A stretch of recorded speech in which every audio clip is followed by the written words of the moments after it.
Bonjour à tous, j'espère que vous allez bien. Aujourd'hui une petite vidéo sur le Bitcoin, sur cet article également où on a bien évidemment la Fed qui remonte les taux, ça l'entend un peu partout, mais en plus la tribune qui nous dit qu'on ne pourra pas éviter la récession. On va regarder ça dans quelques instants et voir bien évidemment le mouvement du prix sur le Bitcoin, vous donner mon avis sur ce mouvement. Rappelez-vous, c'est quelque chose que l'on a déjà vu auparavant, que j'avais déjà un petit peu pas tracé, mais que j'avais déjà un petit peu évoqué lors des derniers échanges. J'ai même mis une capture d'une vieille vidéo que j'avais faite il y a très longtemps. On était ici, on crée le W Weekly, on était juste à ce niveau-là en vous disant attention, on a des niveaux qui sont bien plus bas et j'avais mis comme ça un écrasement jusqu'au gap et jusqu'au niveau inférieur aux 20 000 $ pour aller chercher des mouvements haussiers. Bien évidemment, on ne sait pas quand est-ce que ça peut partir vers le haut, mais j'ai évoqué quand même des structures assez bearish à ce niveau-là, d'accord? Donc il y a rien de bien étrange. On va bien évidemment voir si ces différents mouvements que je vous ai montrés ici sont bien probables encore, parce que vu que les marchés bougent, on peut avoir des mouvements qui sont invalidés, et on ira voir le stock to flow, le fear and greed, et différentes choses que je vais vous montrer qui sont vraiment très intéressantes, comme par exemple le Bitcoin Production Cost, à vous présenter dans quelques instants. Je commence ça après une courte introduction.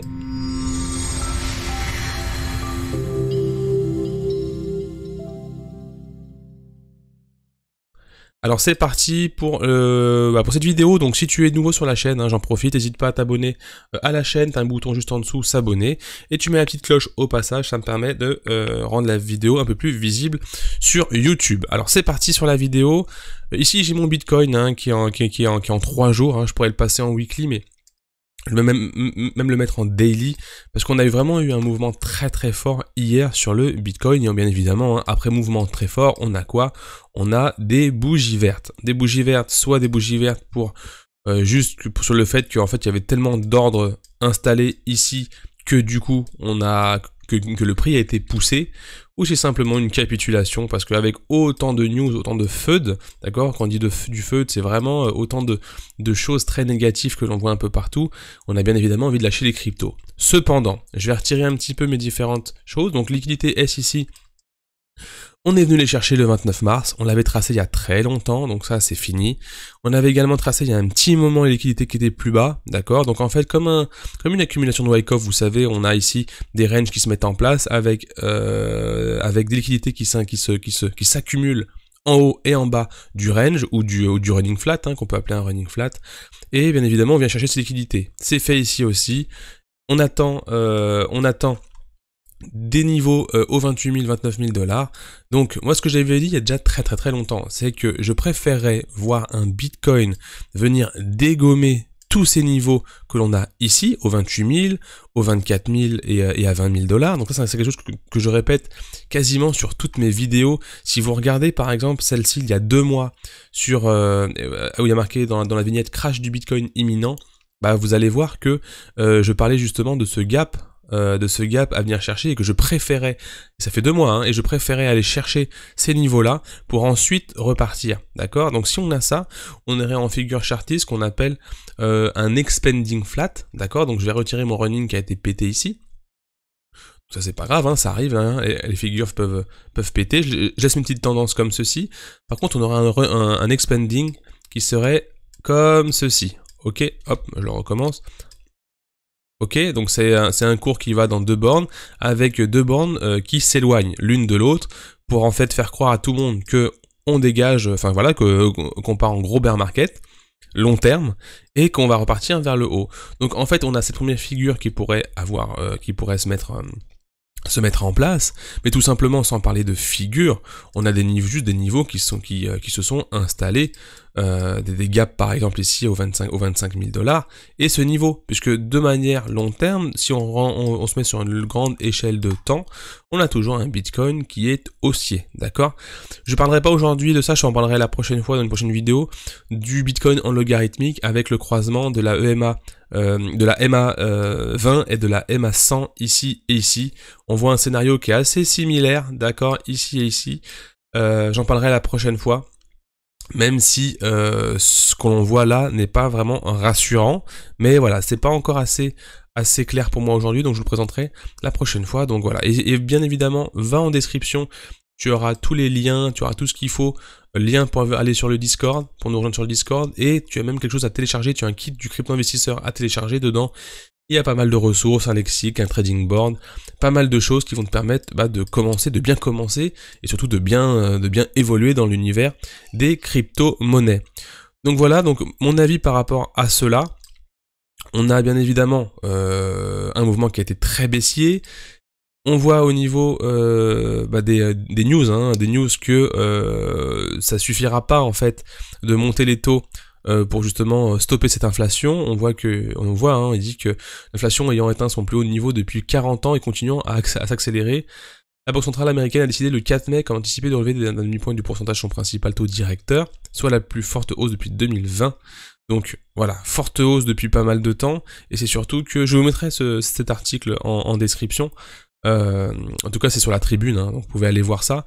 Et au niveau du taux de chômage aussi, on est revenu rattraper le taux de chômage d'avant Covid, ce qui veut dire qu'en fait que tout est à peu près rentré dans l'ordre, et que maintenant, pour stopper un petit peu cette impression monétaire, ça va être stoppé tout simplement, et les taux vont augmenter, ce qui va en fait tout ralentir. Et quand on dit ralentir, on dit que les marchés en prennent un coup. Si on passe sur le SP500 par exemple, on voit également que toute cette news, parce que le SP500 est un peu plus corrélé également à tout ce qui est news, d'accord. Donc on a le SP500, l'économie américaine sur les plus grandes capitalisations, qui est liée à l'actualité, bien évidemment, et ce marché un petit peu d'investisseurs risqués, qui est également corrélé au marché des cryptos, puisqu'on le sait, aujourd'hui le marché des cryptos est plutôt un marché très volatile, très risqué, qui commence à un petit peu être régulé un peu partout, il commence à être légiféré également un peu partout. Voilà, c'est encore très frais, mais mon avis maintenant sur le Bitcoin, c'est que, vous vous rappelez, dans toutes les vidéos je vous le dis, tant que ce niveau n'est pas cassé à la baisse à 28 783 $, d'accord, ou on va dire à 28 800 $, on est toujours dans quelque chose qui est plutôt haussier sur du long terme, d'accord. Bien évidemment, quand on rentre dedans, ça fait flipper, ça fait peur.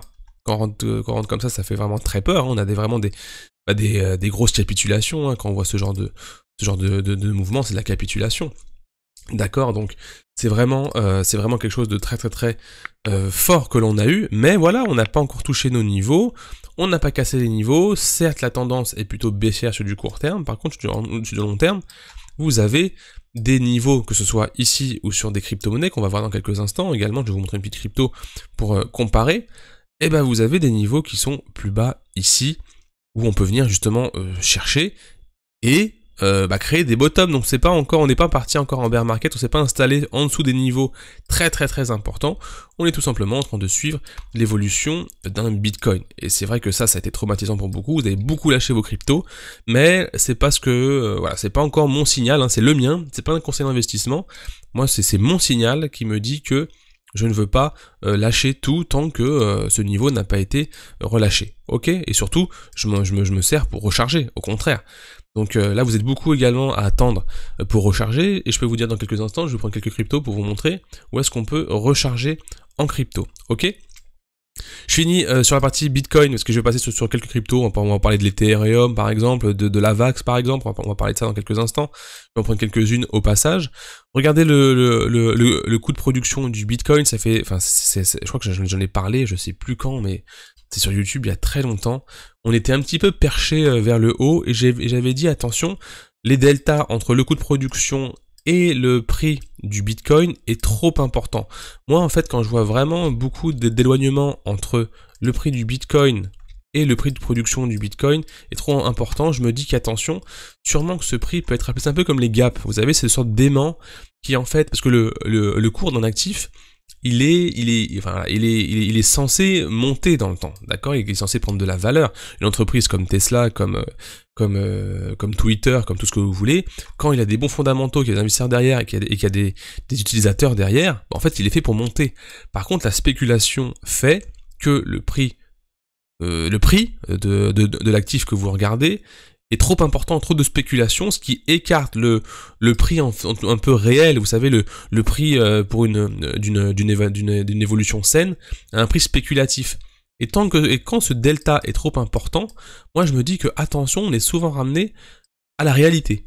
Ok, donc qu'est-ce que c'est que ce nuage-là? C'est le prix de production du Bitcoin. Ça veut dire que par exemple ici, quand on était en décembre 2017, créer un Bitcoin ça coûtait 3478 $, et le prix du Bitcoin en lui-même, enfin de l'actif sur le marché, était de 20 000 $. Delta trop important, qu'est-ce qui s'est passé? De toute façon, il y a eu une bulle, on l'a vu, bulle, éclatement de la bulle, boum, on est venu chercher le prix du Bitcoin, comme si en fait le Bitcoin avait besoin de retrouver son prix de production pour que tout le monde, se rende un petit peu à l'évidence que le Bitcoin a un prix de production pour le créer et qu'il faut pas s'emballer quoi, tout simplement. Donc on l'a eu ici en 2018, fin 2018, début 2019. On l'a eu également un petit peu ici, bon ça c'est plutôt une phase de bear, mais on est venu quand même surfer sur le prix du Bitcoin, et ensuite grosse envolée. Qu'est-ce qui s'est passé? Gros delta entre le prix du Bitcoin et l'actif, ok? On est venu rechercher et revenu mettre des petits touches ici sur le coût du Bitcoin. On est reparti à la hausse, également le gros delta s'est mis en place, et qu'est-ce qu'on fait en ce moment? On vient rechercher. Ok, boum, boum, et on vient dedans, tout simplement. Donc, ça vient correspondre exactement au gap que l'on a. Au niveau ici des 28 000 $, mon scénario pour moi, c'est que si je regarde pas les news, si je traîne pas sur internet à regarder différentes vidéos de différentes chaînes, si je me fie, et c'est d'ailleurs ce que je vous conseille, fiez-vous à vos analyses, faites-vous vos propres avis, apprenez, d'ailleurs, venez en description dans le club. Vous savez qu'il y a un club Crypto Eldorado où ici on apprend tout ça. Il y a en plus du contenu gratuit. Alors ici vous allez par exemple dans ressources, vous avez un lexique, vous avez une formation gratuite, vous avez pas mal de choses, donc n'hésitez pas à venir nous rejoindre. D'ailleurs une formation sur la psychologie des marchés, très très importante. Donc pour moi je pense que venir surfer, péter le gap, venir prendre les liquidités et installer un dernier bottom ici, même jusqu'au 20 000, c'est possible, mais tant mieux. Parce que du coup, on va recharger ici. Puisque on le sait, ça fait un petit moment que quand on était là, on est ressorti. On est sorti dès qu'on pouvait. On est sorti là, on est sorti là, on est sorti. Donc là, normalement, vous qui suivez la vidéo, si vous avez suivi les chaînes Crypto Eldorado, vous êtes normalement plus en cash qu'en crypto. Et bah donc tant mieux. Venez recharger dans ces zones-là. Ok, bien évidemment le H-Ribbon n'a pas donné encore de zone de buy, donc moi j'attendrai également cette zone de buy ici, ok. Donc je pense que ça on va le surveiller, on va surveiller ce graphe très très précisément, et on va pouvoir en parler de tout ça. Bon, je passe maintenant très rapidement sur l'Ethereum, et après j'ai plus beaucoup de temps, j'ai 12 minutes, juste pour faire un petit point sur ce que donne l'Ethereum, parce que également il fait partie également des mastodontes. Et bon, on a pété le running flat, d'accord, qu'est-ce qui se passe? Donc du coup, ce qu'on va attendre, par contre, lui, il n'est pas dans un expanding, ça veut dire qu'on pourrait ici toujours avoir, donc bien évidemment, ce sont des, comment dire, je vais juste trouver mon petit, alors je sais plus où il est, je crois qu'il est par ici, parallèle ici, tac, tac, et ça.